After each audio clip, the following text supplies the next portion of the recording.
যারা ক্রিকেট বুঝে না তারা এই মুহূর্তে বাংলাদেশের সবচেয়ে সুখী মানুষ।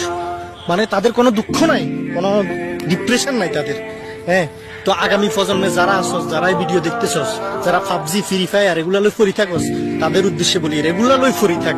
দেশে ক্রিকেট বুঝিস না, দেশের ফুটবলের কথা তো নাই বললাম। হ্যাঁ, ক্রিকেট তোরা বুঝার চেষ্টাও করিস না। ক্রিকেট বুঝবি বা ইয়ার মতো দেশের খেলা চাইবি, হতাশ হবি, ডিপ্রেশনে যাবি। বাইরে ভাই, বাংলাদেশের ক্রিকেট বুঝার কোনো দরকার নাই। আগামী প্রজন্মের যারা আসস, তোরা এই ফ্রি ফায়ার পাবজি মোবাইলের মধ্যেই ফরি থাক। হ্যাঁ, মাঠে যাওয়ার লাগতো না, ক্রিকেট খেলার লাগতো না, ক্রিকেট বুঝার লাগতো না। ক্রিকেট বুঝবি বা ইয়ার মতো কি হ্যাক্সের মারা হবি, কোনো কথা নাই। ডিপ্রেশনে যাবি, ডিপ্রেশনে। বাংলাদেশের খেলা চাই এ পর্যন্ত কত তরুণের, মানে যারা ক্রিকেট প্রেমী আছে তাদের হৃদয় যে বাইনছে, বঙ্গ হয়ে গেছে, হতাশায় আমরা শেষ, একদম হতাশায় পুরো প্যাকেট হয়ে গেছে।